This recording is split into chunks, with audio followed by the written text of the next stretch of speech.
No, you're on. Yeah, I'm on the right one. Okay, so we're gonna get this into. There we go.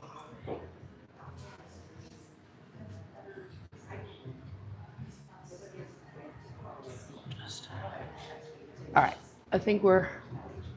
Yeah, everybody can see the boards. Everybody can see. Let me just move it here a little bit this way, so we have a better shot. Yeah, it's good. We're rocking and rolling. Hey, what's up, Gen X? See what? Okay. You have to go up there first, though. No. No.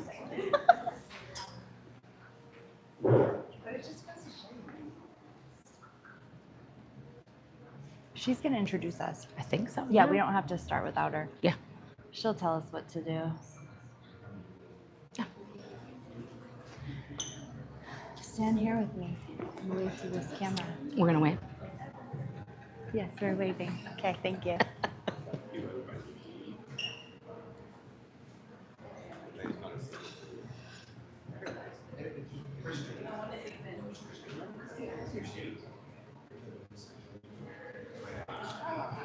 You ready? Sure. Ready? It's just like being on a normal live stream, except for Book IRL. Fight Club. Book Fight Club. I should have brought a hardcover then. Right? You can't whoop anybody's ass with a paperback. Sure you can. Can you? It's a lot of paper cuts.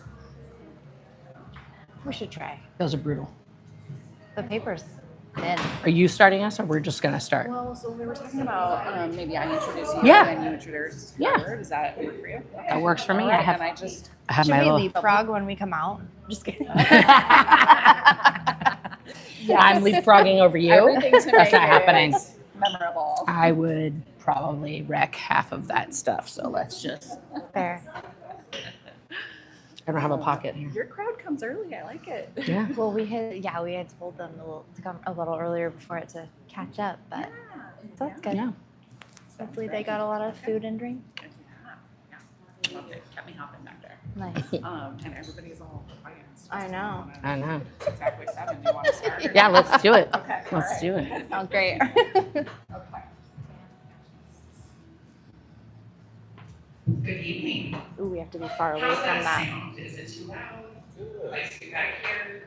We can still hear you, yeah. Yeah. Okay. So I'm just going to get right up. Yeah. Hello, everybody. I'm really excited to have you all here tonight. This is actually our second event related to getting out of Scientology, and I love this. I love the self-empowerment theme. My name is Allie Shaw. I use she, her pronouns. I'm one of the owners here at Old Coffee and Books, and we do readings every Friday and Saturday evening. And when Liz reached out about her book, I thought, yes, this fits perfectly with our themes and our vibe here. So really glad to have y'all here tonight celebrating this book. I am going to introduce Nora, and then Nora is going to be your MC for the rest of the evening. Born a bicentennial Taurus, fire dragon, and proud member of Generation X, with a cold cherry on top. After a lifetime of coercion, Nora Ames signed Scientology's so-called billion-year contract and spent 5 years in indentured servitude to its celebrity courtesans. She was ultimately sent to a Scientology prison labor camp for being gay. Since her escape, Nora has become an outspoken advocate dedicated to exposing the truth about Scientology's abuses and crimes. Please join me in welcoming Nora and Liz. Are we both going up You there? ready to go sit? Yeah. No, you go. Go sit. Thank you. I'm short. Get in there. Everything is true. I am gay. Okay, thank you. You guys can go now. Thank you guys so much for coming out tonight for this lady here and her amazing book that she has authored. I have not written a book, but everything there is true. I was born into Scientology in 1976, the bicentennial year, and escaped in 2002, and since then have been working on myself, on therapy, and dipping my toe in that, because as Liz and I know, when you're born into Scientology, you find out a very big secret about psychiatry that I'm going to save you guys hundreds of thousands of dollars. Psychiatrists, psychologists, therapists, counselors are all reincarnated intergalactic overlords that were sent here to enslave all mankind via psychiatry. Okay, so you're welcome. You can cancel your therapy now. Clearly, they're all doing the Lord, whoever's work from Lord Xenu. the other zones of the universe. When you do join the fake space navy, you do actually sign a billion-year contract. That's not a joke.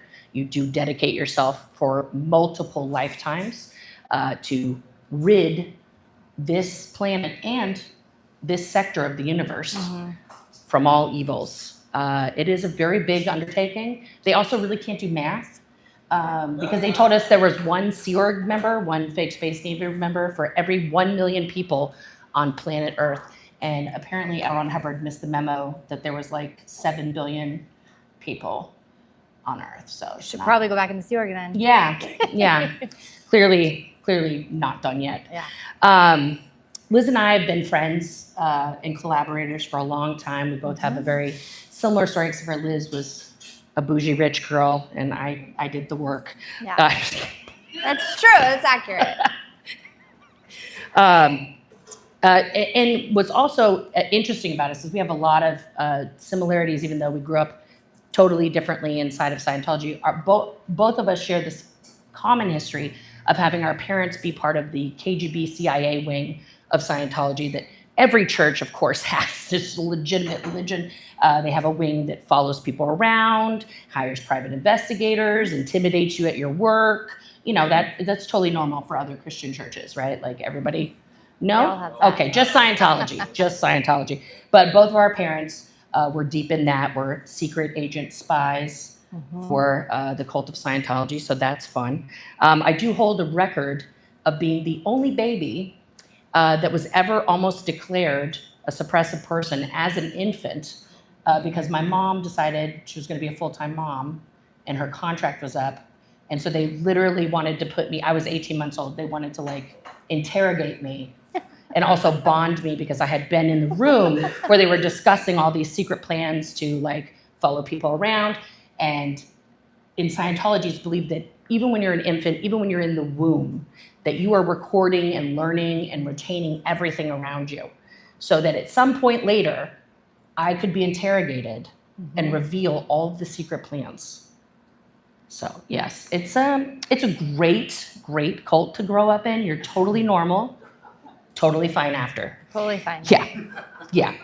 So today we're gonna get into a little bit of dark humor here, if that's not your bag, or if I do want to give like a bit of a trigger warning. There is trauma. There's a little dash of trauma in there, and there's gonna be some heavy stuff, including harm to children. So like honestly, if that affects you, you're welcome to get up, walk around, come punch me in the face, whatever helps you get through that. Okay. But let's talk about this lady here. She is a friend in real life, not just on the internets. She is the author of Confessions of an Ex-Scientologist Pothead. But there's more to the title than that. It's also the born in, sparked up, and got out. We gotta put the whole thing on there. That's the fun part. She is a third generation Scientologist, means her grandparents got in it and just brought everybody along. She's also an artist. As you can see here, we'll get into these boards a little bit later. An activist and an author. And this is the first book in her series, Confessions of an Ex-Scientologist. So the second one is coming soon. No pressure. No pressure. Yes. No pressure. Yes. All right, so I'm gonna, and then I skipped one. No, I didn't. Oh, you're good. No, I'm good. I should probably say hello. Say hello. Thank you for being here, everybody. We're going to start out with a few questions, Yes. then a reading, and then I will explain boards to you guys. Yeah? Boom. All right. All right, so first question is, how do you usually explain Scientology to people who are unfamiliar with it? Okay. Can you guys hear me from here? Okay. I tend So being born a third-generation Scientologist meant that my mother was raised completely in this same group. And usually how I describe it to people is that my family is true believers in a mix between religion, occultism, and pseudoscience. Being raised in a fanatical Scientology home means that you live, breathe, eat, and sleep Scientology, starting from in utero. In my case, the best thing my mother could do would be, in her estimation, practice Scientology before you're even born, because you're a returning spirit coming from, most likely you just died, and you are coming into a new body. And so when I say that growing up in Scientology is very specific and very strange, that's what I mean. I mean, you grow up in the bubble that is completely, by design, all Scientology, which means that it is all dictated by one man, L. Ron Hubbard. This guy right here, every single thing that he spoke, wrote, everything that he said was true became true in Scientology. It doesn't matter that later in 2026, a lot of his crap is outdated. They still have to keep going exactly what he said. So when I say I grew up in Scientology, I'm not joking. I say, at the whim of a madman. So, yeah. Accurate. Yeah. Accurate. And what did childhood look like for you as a Scientologist? I went to Scientology boarding school, you guys. I was raised by the institution of Scientology. Home was actually not far from here, out in Sheridan, Oregon. There's a great big huge building, and it still is a boarding school to this day. And what that looked like for me was that anytime anything age appropriate happened, right? You're a kid, you're developing, you have your first kiss, your first crush, your first mistake, it meant that Scientology was applied as the solution. Everywhere I went, whether it was to school or home or to a friend's house, it means that anytime someone got hurt, the whole room had to get quiet. And if you didn't, you're a real asshole, so you better do it. And the person who got hurt then has to go through a Scientology practice where we won't get into it now, but you cannot not participate. Every single person that's in the space It's is a mini expected. healing procedure. We can do it. Here we go. Ready? Wanna do it? Okay, I'm walking. I hit my knee. Yep. Ouch. You all have to shut up. And then I have to go back and hit my knee over and over again until I don't hurt anymore. Yeah, it's crazy. So I'm glad I showed that to you. Yeah. So imagine you're a kid and you fall down and you scrape your knee. There's not an adult that's going to pick you up and say, are you okay? Let's get a Band-Aid. Everything's fine. They think they're hurting you to do that. What they have to do is only Scientology. So it really kind of messes you up. I laugh, dark humor, guys, but it gives you the idea that every single thing in this world can be defined by L. Ron Hubbard. And when you grow up and you realize that's not the case, it's very unsettling. I'll tell you that. Yeah. There. Facts. Yeah. Yeah, it just, I'm sorry. I was reminded of a story. Did I trigger you? No. Sorry. No, like right after I left, I was working for my godfather, and it was my first day of work, and I'm driving to work, and it was horrific rain in Southern California, and no one knows how to drive when there's like a drop of rain, but this was like a monsoon. And there was a car in front of me. It was stopped. All the traffic was stopped. And I started pulling slowly around him, and I just see a man on the freeway in the third lane, just like on the ground. So I pull up in front of him, and another person pulled over who happened to be a nurse, and we're like, oh my God, and he was like, you know. And so I had been trained in CPR and first aid, not as a Scientologist, when I was a lifeguard, right? Okay. When I was a kid at a summer camp.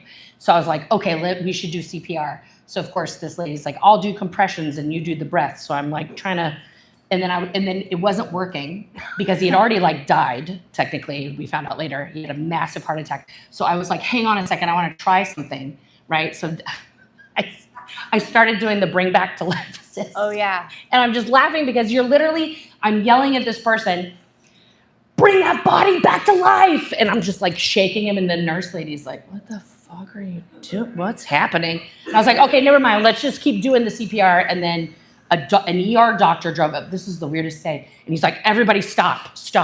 And we're like, why? And he's like, you guys are going to get sued. Like, leave it for the ambulance. And then they showed up. We had to give a police report.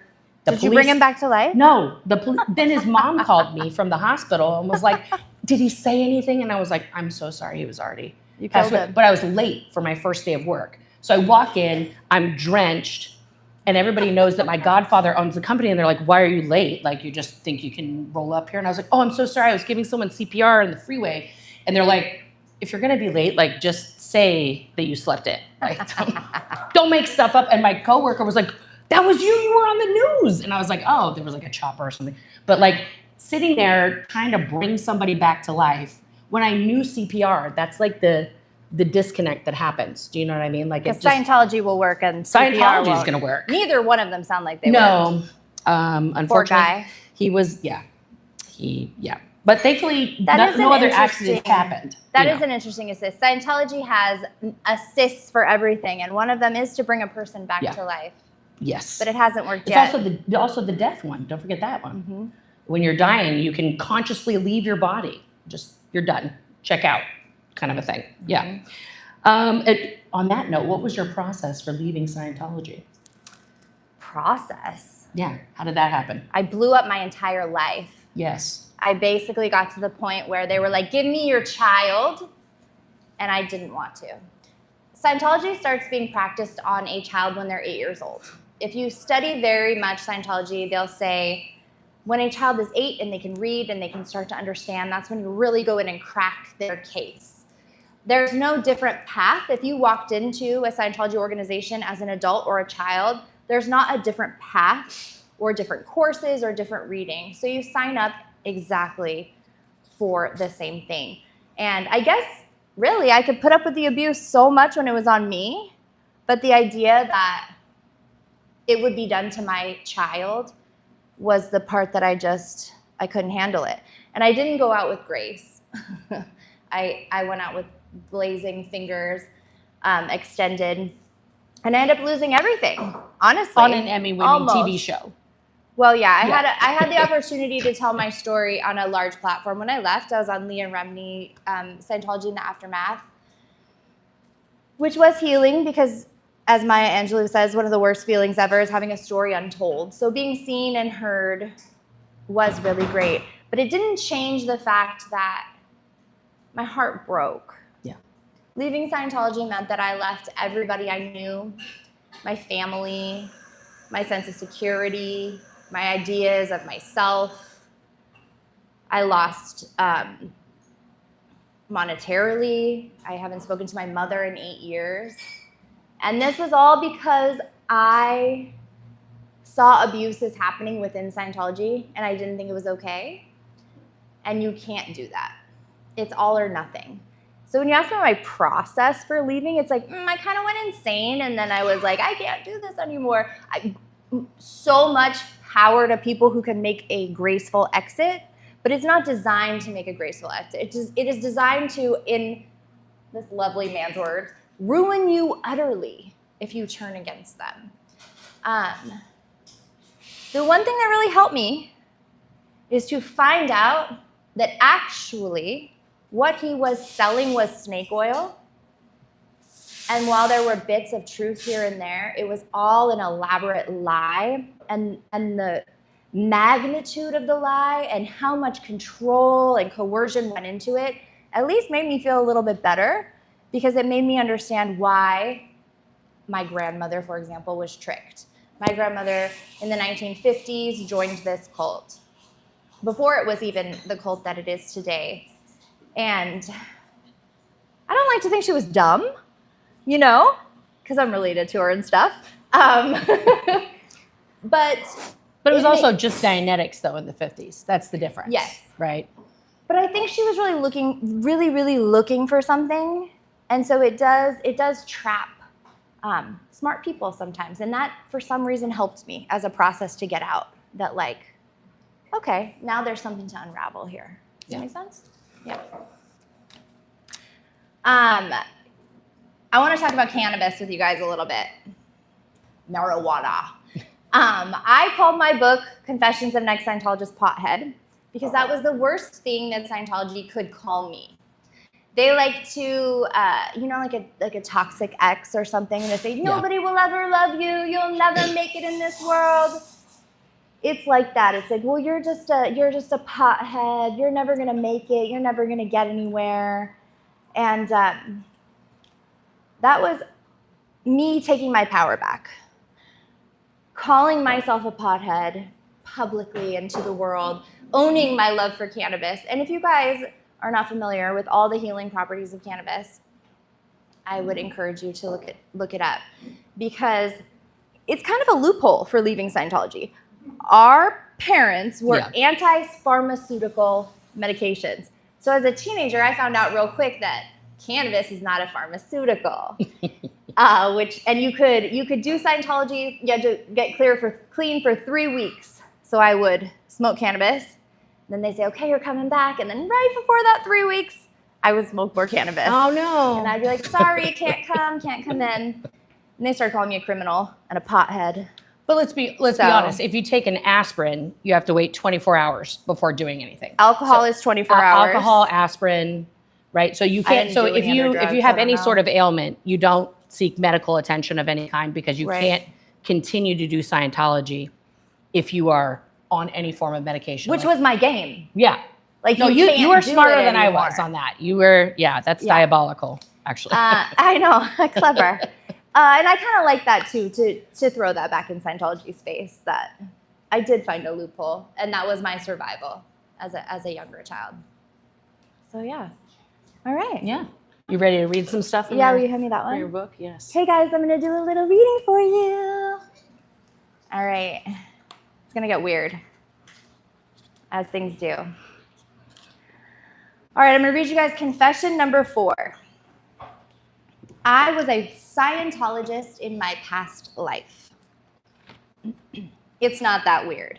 Believing that you're a past life Scientologist isn't as crazy as it sounds, at least not the way I was raised. I grew up believing that I'd been a Scientologist in my past life, a fact many family members held in high esteem.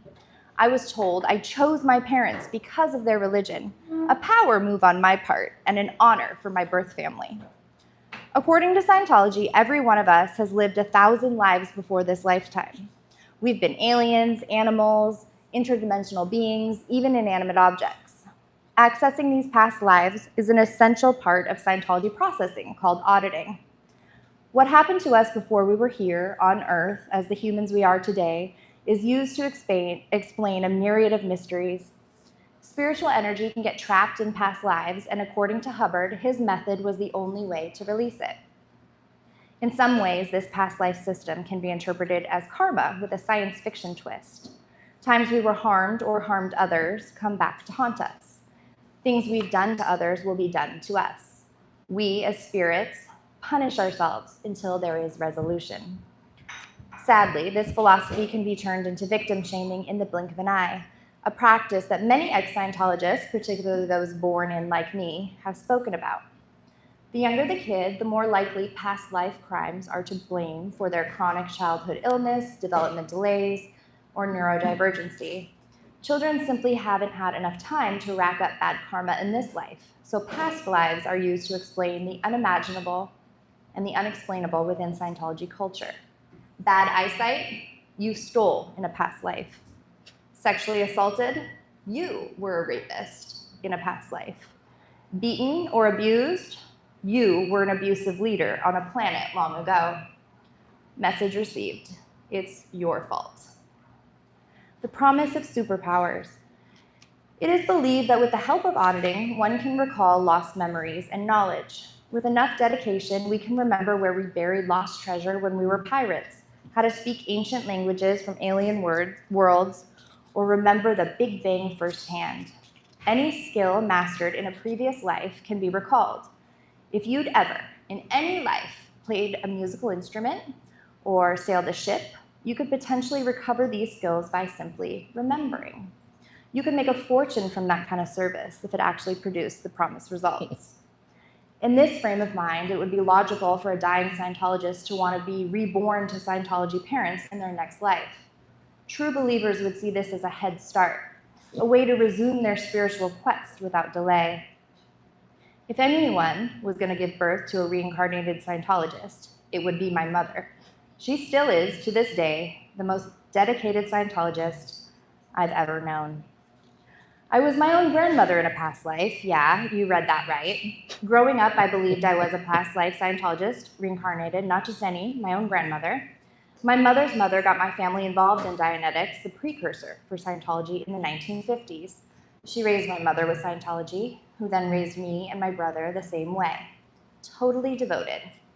Let's all do the mental gymnastics to understand how my past actions in a past life could cause me to be born into Scientology in this life.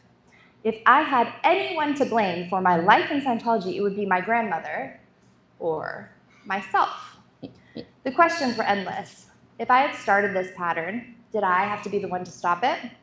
It's a mindfuck I'm still working through in therapy to this day.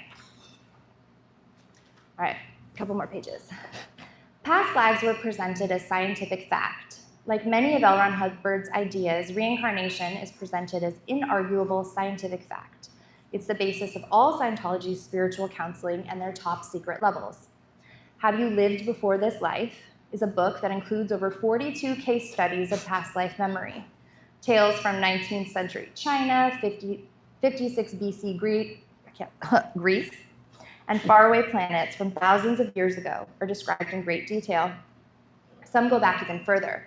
There's one account from 78 trillion years ago, which has eerily specific descriptions of an alien space factory with exploding zebras and elephants. I find it hard to believe that zebras and elephants have existed for trillions of years and on other planets besides Earth. The chances of this are minuscule, likely fiction, but aren't seen this way in Scientology culture. They're not up for interpretation or doubt. Another book on the topic, A History of Man, dives deeper into the history of the universe. Don't you dare express skepticism. Well, Skepticism. thank you. You got it. I'm right, but I can't read. L. Ron Hubbard defines this text as a cold-blooded and factual account of your last 60 trillion years. Like always, his words are painted as infallible and unquestionable. Stories from this book are almost unexplainable to the average person. They include groups of deadly incidents from our distant evolutionary past. According to Hubbard, true spiritual salvation comes from processing these periods of time. One moment in this bizarre account of evolutionary history is called the clam. Long before humans existed, a white-shelled creature suffered from severe split personality or a double hinge problem. One hinge wishes to stay open, the other tried to close. Those hinges, according to Hubbard's writings, evolved into the human jaw. And beyond that, the pattern of human teeth, which of course we all have. In this logic, we all have the clam as part of our history, holding us back and giving us jaw pain. Sadly, one of the next so-called incidents is called the birds, where the birds develop a taste for the clams and begin to eat them. And in Hubbard's version of this, he says that this is one of the reasons that we all have human suffering. Can you imagine going into a church and asking for help with indecisiveness only to be assigned expensive spiritual counseling about being a clam, getting eaten by a bird in early stages of evolution? Not surprising, these incidents are not usually shared with the outside world. According to Hubbard, learning about the clam at the wrong time can be dangerous and cause severe jaw pain. This is a brilliant way to manage information and control a group. Weaponize the information and point it at family and friends. By telling them about the clam, you're pulling the trigger. If you want to keep your family and friends safe, you keep this information to yourself and write fat checks so they can do the Scientology training and find out on their own. That, my friends, is called coercion. One more part. The machine that reads minds. You might be wondering, how did she know she was a clam? God, don't be so clammy. Jeez, that startled me. You okay? I don't think so. Is it this? There's no birds. Okay. You're okay. Gosh, that really did scare me, you guys. You might be wondering, How did she know she was a clam or a past life Scientologist? How do they confirm this? Let me tell you about a little machine called the E-meter. Much of Scientology's counseling and training are done with this machine. They consider it a religious artifact and use it to determine fact from fiction. Every time I have testified to a past life memory, this machine has confirmed it. Maybe there's one up there. I'll show you guys in a minute. In Scientology, it's the only proof you need. It's called an electropsychometer, but that's too wordy for everyday use. Instead, it's called an E-meter. And it's copyrighted within the church. I use E-meter because there's no other way to describe it. E-meters today look very futuristic, but they didn't start out that way. They started as a small box with 2 handles on wires, and when you hold onto the handles, a small electric current is sent through your body. It doesn't hurt or appear to do anything, but electric resistance in your skin is measured. When the needle moved, it tells what you think and feel. Scientology teaches that beyond electromal activity, the E-meter measures your spiritual energy. It can show if someone's telling the truth or lying. And if you claim to be your own grandmother and the E-meter confirms it with a floating needle, it is true, period. This part's embarrassing. According to the E-meter, I had red hair in several of my past lifetimes. From an early age, my red hair was not just a physical trait, but a spiritual one. It came off so often in auditing, and it was always met with a floating needle on the E-meter. One day, I must have been feeling frisky because it took me a step further. Not only was I a redhead in a past life, but I was a powerful redhead. I was Queen Elizabeth. I remember when I said it, I felt ridiculous, but the E-meter confirmed it with a floating needle. Before I knew it, the auditing session had ended, and I had passed the examination. I was Queen Elizabeth in a past life, I thought proudly, every day for weeks. After a few months, someone told me it's common for Scientologists to believe that they were famous rulers from history. Others had attested to being Queen Elizabeth. I wasn't nearly as special as I thought I was. Apparently, the royal inflicted so much trauma on her population that she had become a part of some group delusion. Right. And I'd bought into it, hook, line, and sinker. Worse yet, I thought I had come up with the idea on my own. It's still embarrassing to this day to think of the person on the other side of the machine, a guy I personally knew, smiling and nodding at me, gushing about being the Queen of Elizabeth like a brainwashed idiot. Those days are over, but hey, long live all us queens out there. There you go.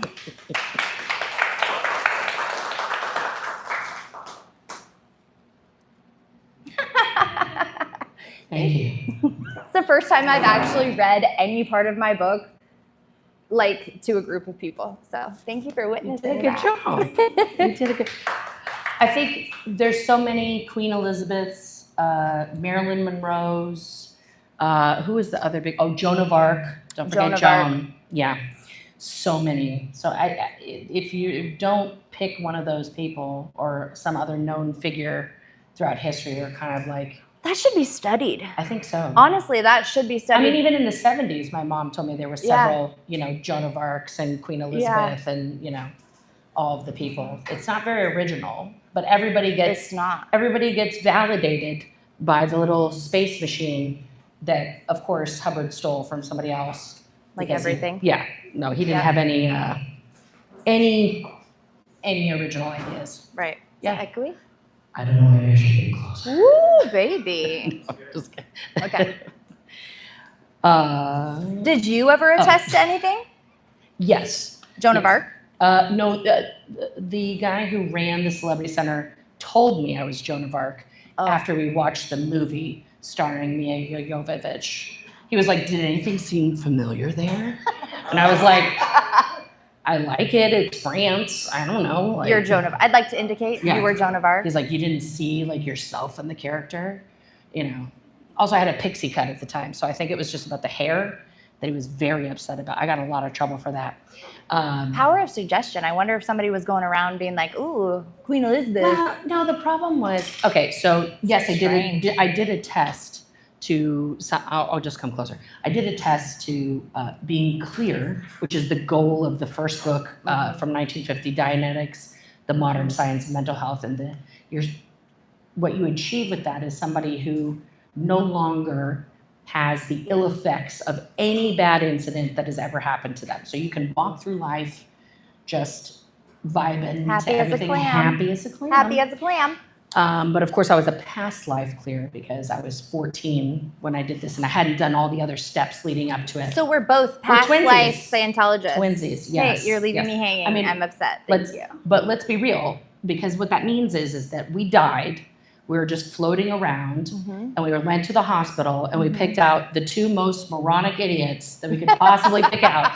Like, oh, look at those people. They're affluent. They have money, a horse ranch. No, fuck that. Let me go with the crazy hippies who are smoking while they're delivering the baby. That's the people I want right there. That's classic. Yes. No, That's Scientologists classic. are heavily into smoking, as we know, because I think it's up on the other board. It is, yeah. The Cools. Oh, yeah, But, the other one. L. Ron Hubbard, the founder, smoked Cools like a chain smoker. And when he invented the fake Space Navy, of course, he had to have child servants who would follow him around with an ashtray, literally children dressed in short shorts and like, they're on a cruise, just following him around with a giant ashtray. And he believed that if you got lung cancer, it was not because of the tobacco. That's false. False lie. It's because you did not smoke enough. You did not smoke enough. You have to smoke more. Smoke more. Smoke more, Yeah, and Scientology was not funded by the tobacco industry. But what happened to me though is after I was this past life clear, of course, I got sent to their slave labor camp for being gay, and they decided that I couldn't really be clear. Because you were gay. Because gay. Right. Because clearly this right here, super straight lady, just doing the married men. But you can't be gay in Scientology. You blew it. You could be like, and we know people, you can be a murderer, you can be a rapist. A rapist. You can be, you can steal billions of dollars from people, totally cool beans. You can be a kidnapper, pick a crime, any crime, but you cannot be gay. If you are gay, you will not ascend to the highest heights. So I had to do the whole clear thing again. Be honest, you can't be trusted. You can't be trusted. If you're gay. No. According to Scientology, anybody who is gay Correct. is literally depicted with a smile on their face and a knife behind their back. And you can't be trusted. No, just because you're gay. I've mostly let that go. But yeah, so I had to do that whole process again. Okay. While I was in the camp. And when I say it's a camp, it's not, a lot of people have gotten mad at me because I've compared it to a concentration camp. And it is, because you work 10 to 15 hours a day. You have to run everywhere. Like the bathrooms are over here around the corner. If I had to go to the bathroom right now, I would have to run to the bathroom and run back here. If I needed to go to just there to order a coffee, I would have to run, and you're doing heavy construction work with no PPE, no journeyman there supervising your work. If you guys have ever seen the large blue buildings that they always show when they're talking about Scientology, the one with the big Scientology sign, that's where they have the camp at, and you run around in the tunnels underneath there. If you don't, like, I did electrical work. So if you have a target, right, you have to put all the electrical in this room in 5 hours, okay? And if you don't do it in 5 hours, then you have to run a mile as punishment, and then come back and finish it in the new amount of time that they've given you, right? You get about 6 hours of sleep. That's so You're intense. interrogating each other, finding out all those past life traumas constantly. And for all of that, you get paid the generous sum of $12.50 a week. Yes.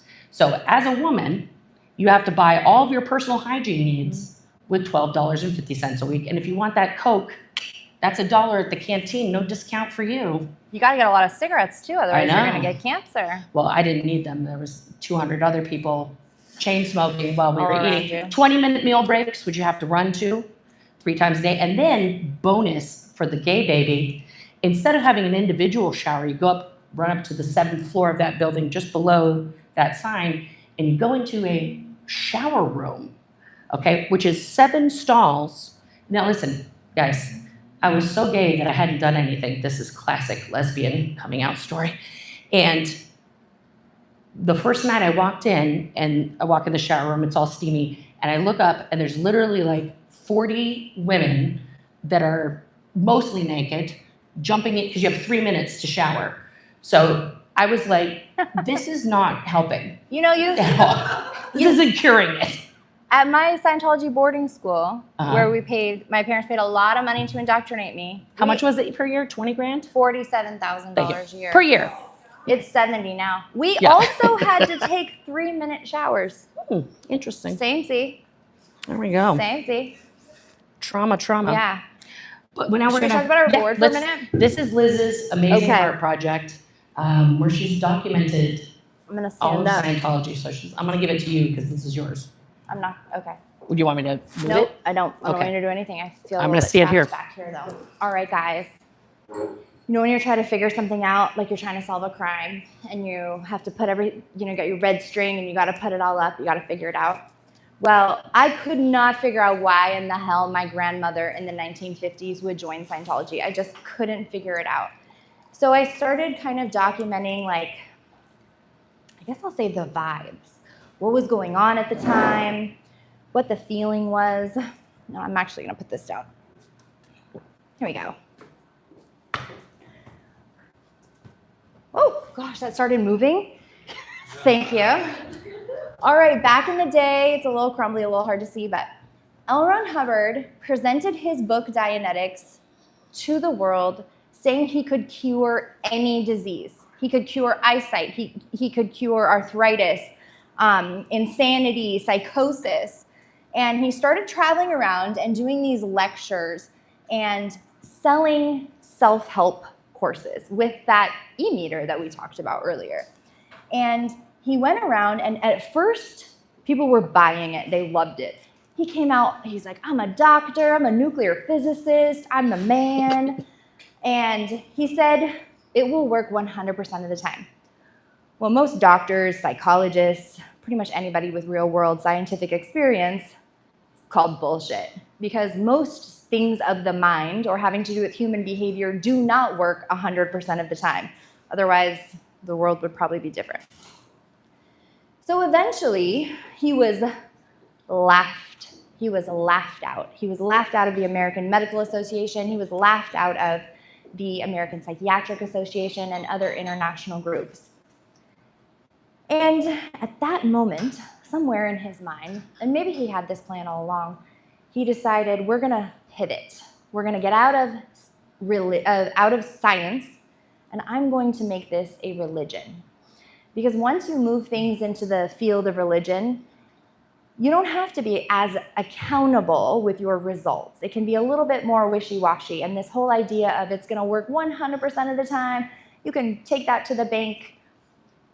It now became a spiritual promise, which you can't hold someone to in the same way. If you go into a business and you buy something, you're going to expect something in return. When you go into a religion or a religious organization, it's not quite tit for tat. There's a lot of squishy room there.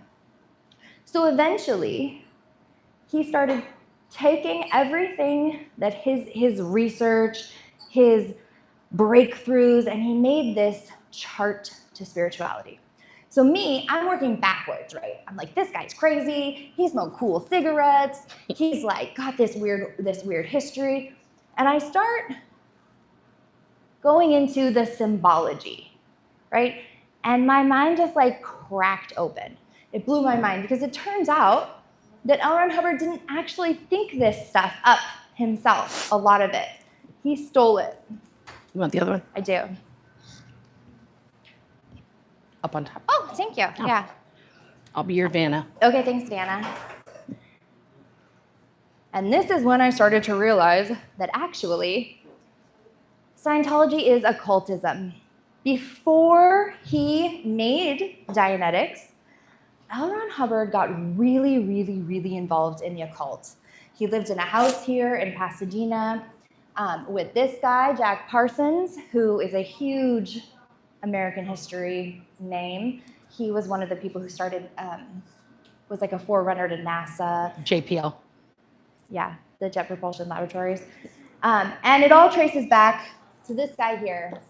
Turns out that L. Ron Hubbard was doing sex magic and was learning all of Aleister Crowley, who is known as the Beast 666. He's also known as like the father of magic. And so, come to find out that what my grandma actually got us involved in was a bunch of magical practices that had been squished together and reworked into this new thing called Scientology. And when I actually started to figure that out, again, it was like a dam cracked open, because all of this is studyable. All of Aleister Crowley, his tenets of magic, you can trace those roots now all the way into Scientology today. And once I realized that, see, I'm just trying to like absolve my grandmother or myself from making this horrible decision. So it made me feel better, because it really is, it's a huge trick. It's not just like a sleight of the hand, it's an entire system that has been created to trap people and trick them and tie up their spiritual energy and harvest their spiritual energy and essentially turn them into slaves to another god. And L. Ron Hubbard considered himself to be that god. I think he was just a madman, but a lot of people still fall for this. And if you talk to any Scientologist today and you try to tell them that they are actually practicing witchcraft without them knowing, they do not like it. They don't want to talk about that. But it is proven, going back. L. Ron Hubbard was involved in trying to summon a moon child. You're fine. Hi.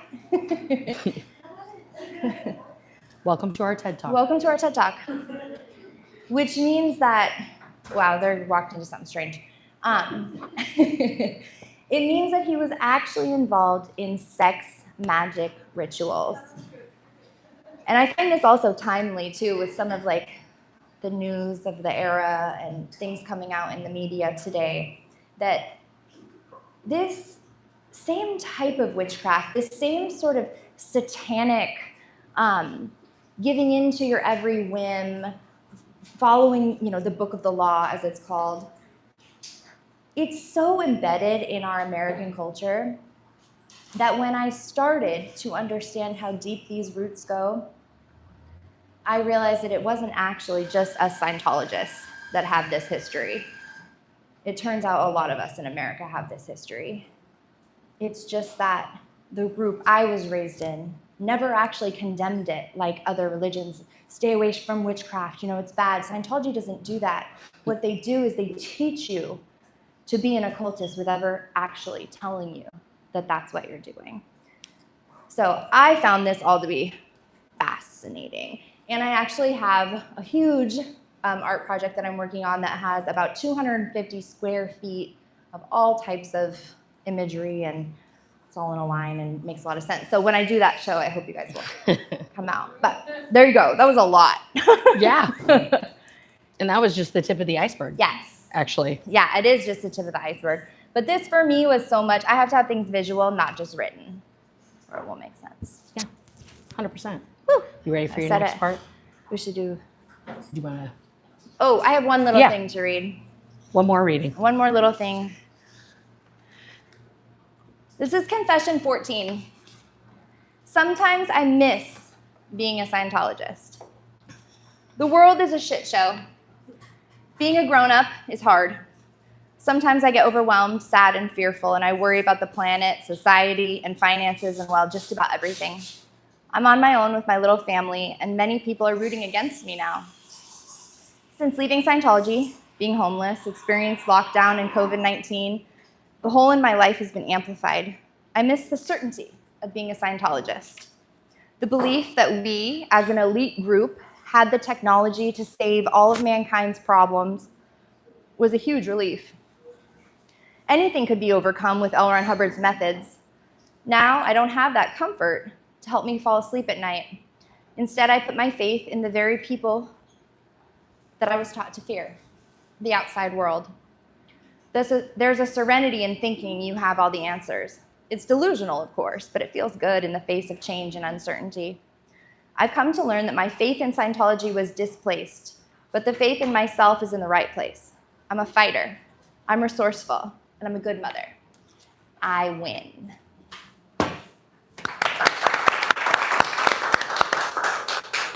Okay, now comes the hard part. You ready? Yeah. Okay, now it's time for you guys to ask whatever questions you want. It's an AMA now. Ready? That's rough. Anyone have any questions? Oh, yes. You, sir. You, sir. Yeah. All right, it's a heavy one. Okay, it's a heavy question. Okay. Okay. So I was watching one of your shorts recently, Okay. and you were saying how the anniversary of your brother's death was coming up, and then you said the date, Oh, yeah. March 13th, and I kind of got like a shake I moved it, sorry. because that's Ron Hubbard's birthday. And so what I'm curious about is, I understand Scientology from people that grew up in the paramilitary part, where you grew up in kind of a well-to-do family, and then your brother, like I said, is heavy, took his own life on Hubbard's birthday. And I'm curious about, like, have you isolated, or how much do you think about what it is about your upbringing led to that? Like, do you know? Do you think about it? Is it just something you don't go there? How do you see that? Okay, so the question is, how do I see our upbringing? Do you think Scientology caused your brother's death? Do I think Scientology And caused how? my brother's And death how? and how? Yes. I believe that it contributed to my brother's death. I had an older brother. His name was Philip Gale. He was 4 years older than me and considered a genius by not just my standards. He went to MIT very early. He was an internet pioneer. And at 19, he ended his own life in very dramatic fashion on this guy's birthday. And I don't think that was a coincidence, no. I think that if you are a very dedicated Scientologist, you are going to raise your child exactly the way this guy said, exactly the way he wrote in like 1956 to 1976, basically. And if you do that, you will have miserable children. I think that's what happened. I think also that my brother had some neurodivergency and some special needs, that because he was raised in the environment that was only ever dictated by this guy, he never had a chance to get those needs met. And I think that always made him feel different and strange. And I'm also not sure that our mother is not a sociopath. So that probably. Any particular practice or anything particular that you experienced, like I think that if you raise your child to a T, like you send them away at 8 to be raised by institutional Scientology, if every time they get hurt, instead of coming at them with compassion and like motherly love, instead you come at them with a scientific, like Scientology, pseudoscientific practice, you don't end up with a bond. And I think children who don't have healthy bonds and attachment aren't always long for this earth. And I think so. I think it was a contributing factor. I don't think one thing happened to him. I think Scientology as a whole happened to him. Yeah. I don't think he stood a chance. Thank you for the question. That was a heavy question. I didn't talk about my brother at all tonight. And this guy. Just kidding. Anybody else? Questions, comments, violent reactions? Do we have a question from the stream? More of a comment. A lot of the things you talk about only that one person, I find familiar because of the group I was raised in, that I am working on exiting, but because my family is still so entrenched, it's really hard to even have a conversation. And I just spent nearly 3 weeks with my mom, and having to honor her. Mhm. And I find familiarity with the coercion and the path of whatever. Because the founder of the group I was part of, I recently read a book, and there's a lot of similarities because of the narcissism. Yes. Yeah. And it seems like there's just a type of person out there who really does want to enslave others. And if they get into the chance that they'll take, then they start their own cult. That's hard. Well, I hope you have more success in that extrapolating process. It's challenging. Yeah. But thankfully, I don't have the absolute everything like you guys did. But that balance on that, basically razor's edge sometimes, is a challenge. Yeah. And so watching you guys and listening to what you guys have talked about has helped me recognize what I grew up in. So thank you. Oh, yeah. You're welcome. Thank you. Nailed it. Done. World peace. Yeah. Yes. So I'm curious, so I see that, the boards that you brought and all that investigation, the Sign Creek crime scene. Are you going to come up with your own research, maybe another book with that? I would like to, yes. So this one is Confessions of an Ex-Scientologist Pothead. I'm working on Confessions of an Ex-Scientologist Mom. And then I also have Confessions of an Ex-Scientologist Occultist that I would like to do, and activist. But the occultist in particular, I find it fascinating. I wonder if you can introduce that to a video game. Maybe talk to the games where they investigate, start with the clue. There you go. That'd be fun. Yeah, if they find a game developer. That would be That's fun. a great idea. I Actually. love that Yeah. idea. Yeah. Okay. That's clever. That's fun. I think it's such a fascinating time of American history. And then anything occulty related.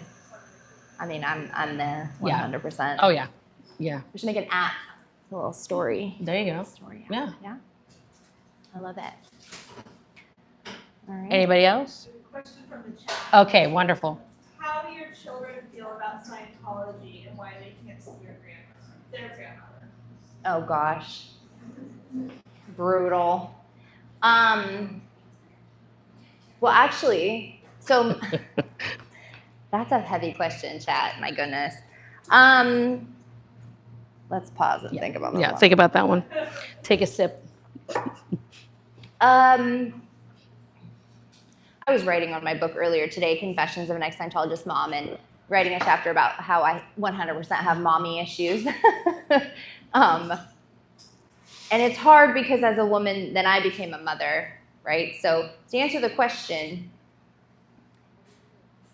I don't know how they feel. I think my oldest is happy he dodged a bullet. He said to me before, I watched some Scientology thing, and wow, I was really close to being one of those. Kind of laughed.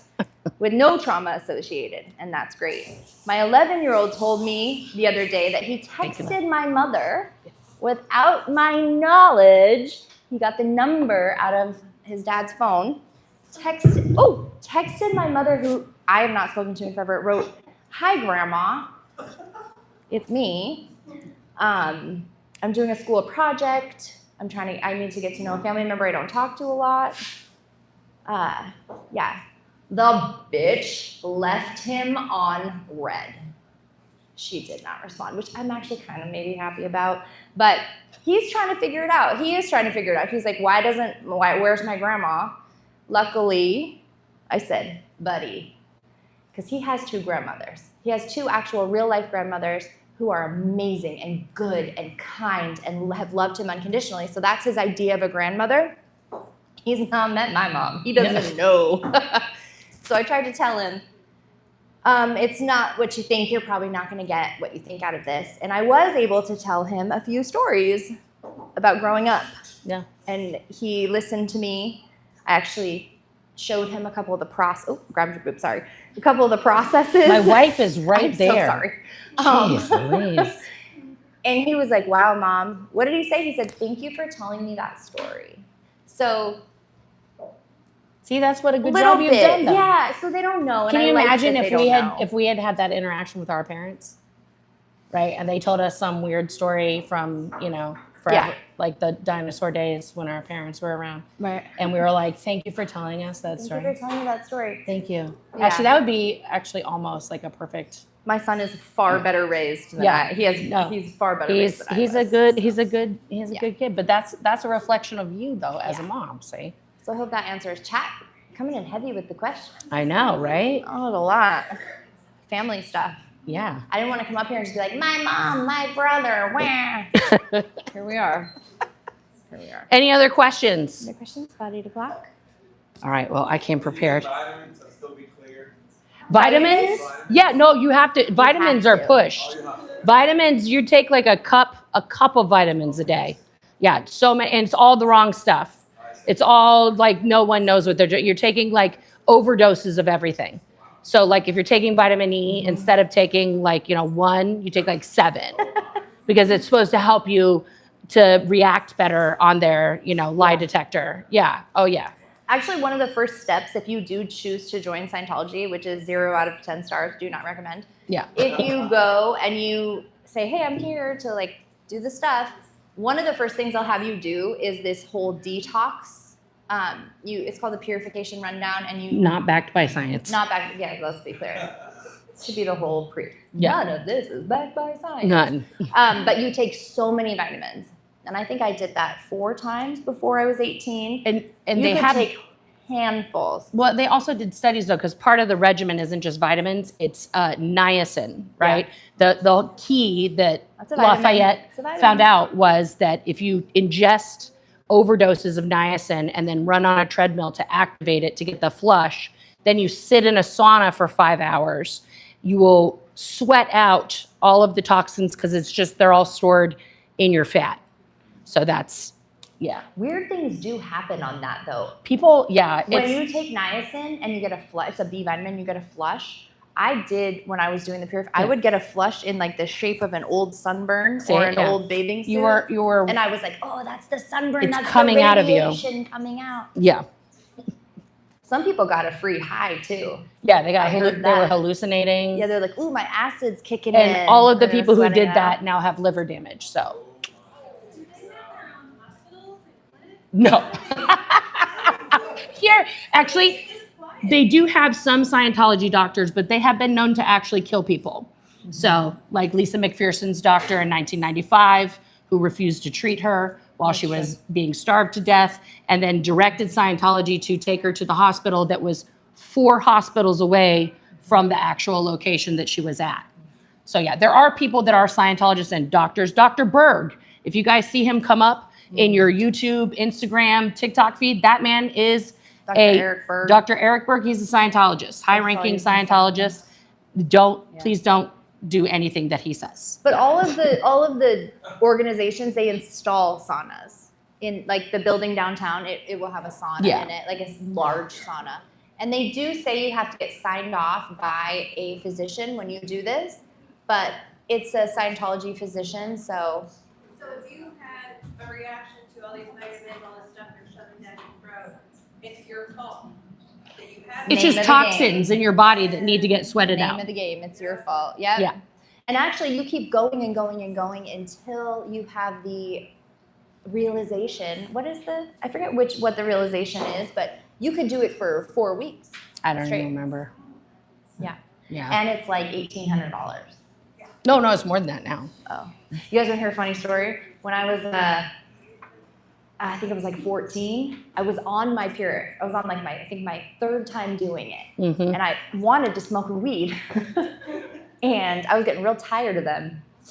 And I came in, I said, I'm going to leave and I'm going to go smoke weed. And they were like, what?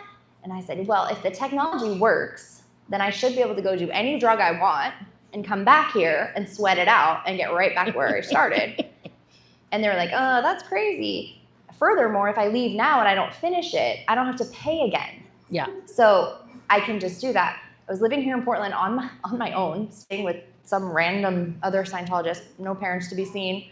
I made the Scientology staff member drive me to the ATM.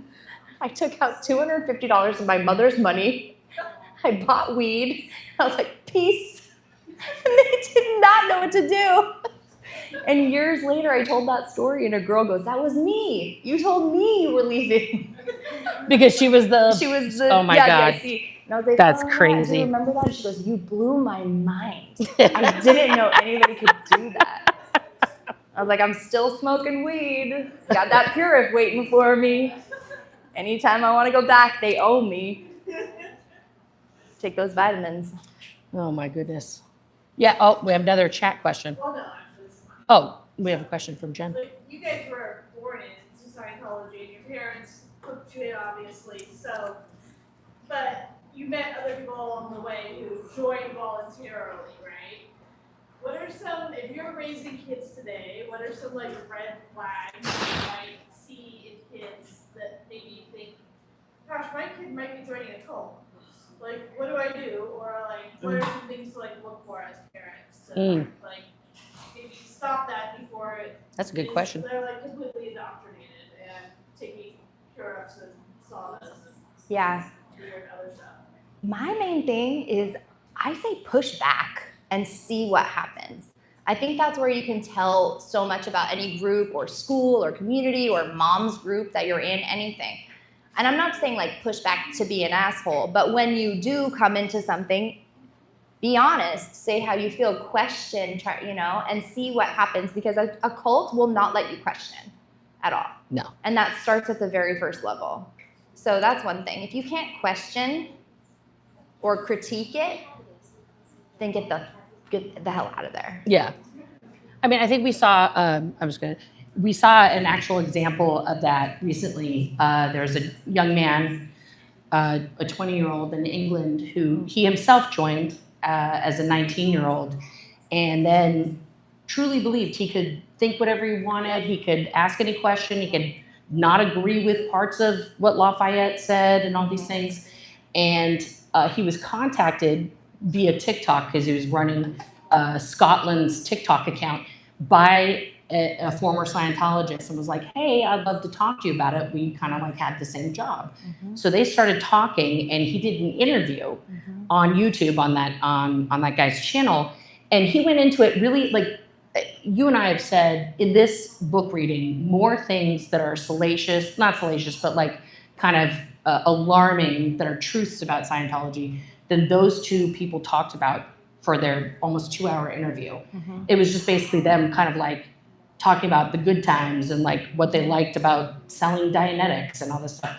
And he was immediately like cut off from the group chat.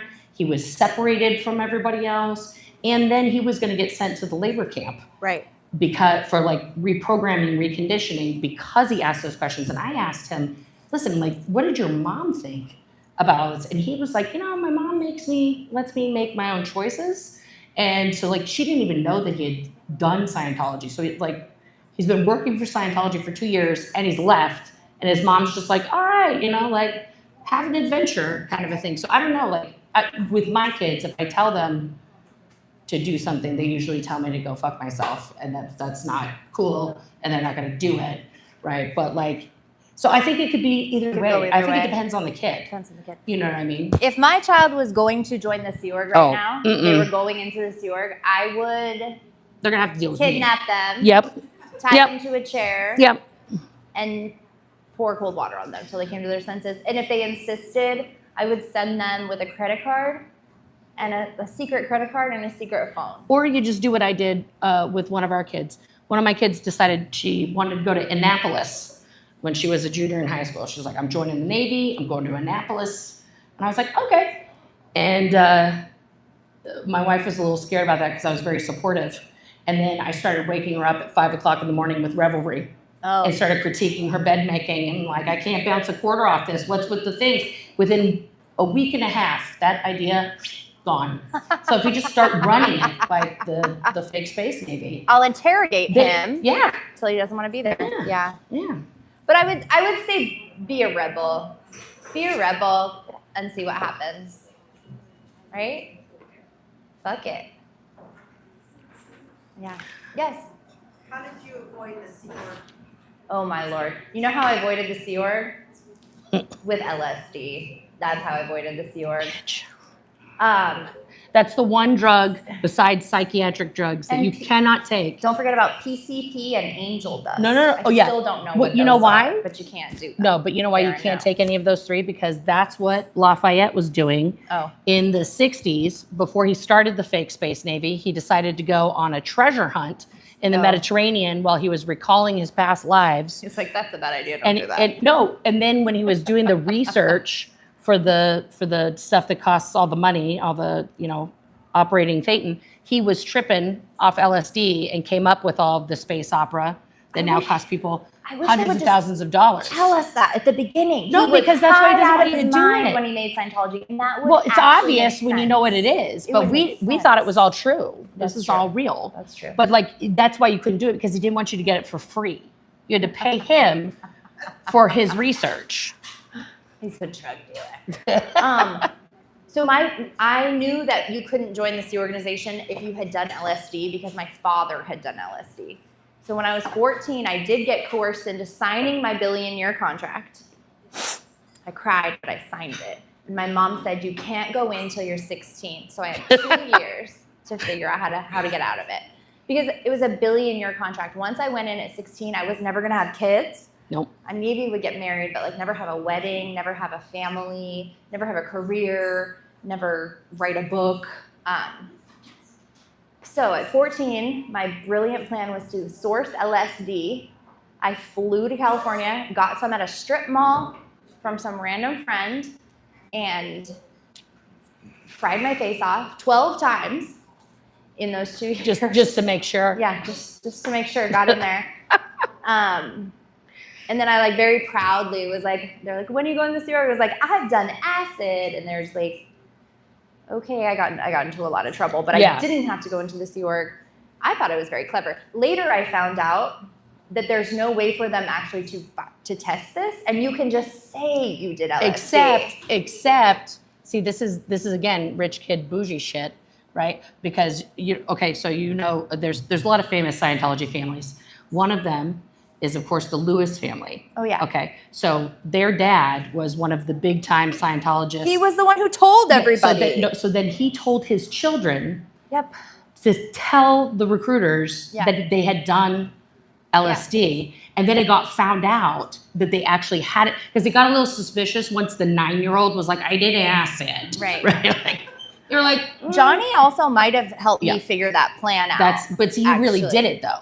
I really did it. You really did it. They pretended. They pretended to do it. My brain would probably be happier had I pretended. I don't know. But I will say that after I did open my mind in that way, I laughed thinking, no wonder he doesn't want people doing mind-altering substances. Because once you go there and you kind of look at his bullshit, it's a lot harder to get back into the trap. For sure. Yeah. Yeah. Yeah. Just actually, you can see the actual bullshit, Which still doesn't make waiting. sense why my parents got into it. They were tripping acid for years. So That's another. that's a other whole. book. That's my book later. All right. I think we're almost about the I end. think Any more yeah. questions? If you guys want to come up and get an autograph. Oh, you want JB? You have one more question. All right. Do you think someone could ever fully recover from Scientology? Ooh. I think if you were raised like I was, completely 100% as a kid through your formative years, I don't think I'm ever gonna get rid of it, if that's what you mean, completely eradicate what was some of those core beliefs and some of the patterns of my body. Probably not. That said, I do think that once you get out of the world, out of the Scientology environment where you're still pretending to be a part of it, I don't think healing ever even starts until you make that big, the real healing. I think you really have to extrapolate yourself, get yourself out of there, and then you have a chance. But no, Jamie, I think I'm fucked up for life. Thanks for asking. I'm going to disagree. I have a 13-step program. It is only $79.99. You sign up today. I will rid you of any colds that you've been a part of. It's very, very easy. What a deal. I know, $79.99 per month for 10 years. Okay. That's just phase one. That's correct. We will be expanding internationally next month. Yes. But if you guys want to come up and get your book signed by Liz, we're going to set her up here on this desk. There's books to purchase. Please purchase the book. Vanna, Yes. don't purchase me. Don't purchase She's me. not for sale. She belongs to the tall gentleman in the back. Nobody puts baby in a corner. Thank you guys so very, very much for coming. Thank you. That's for you. Thank you. All right. Thank you so much for all love- of that. Such Yes. a deep look behind the scenes. Thank you for the humor that you included with it too. So, Absolutely. Thank really, you. really well done. We do events every Friday and Saturday night. Something that might be of interest to some of you on next weekend on Valentine's Day, actually, February 14th, we're going to be doing a movie screening of the movie Come See Me in the Good Light. Oh, nice. Yeah, which is the documentary about former Colorado Poet Laureate Andrea Gibson, which if you haven't seen them perform their poetry, look it up on YouTube. It's phenomenal. So the documentary is about them and their partner and poetry. So if you want to join our newsletter so that you can learn about our events that are coming up, we've got a QR code here, or if you want to be old school, we've got paper and pen on the table. Thank you so much for coming tonight. One more big round of applause. Thank you.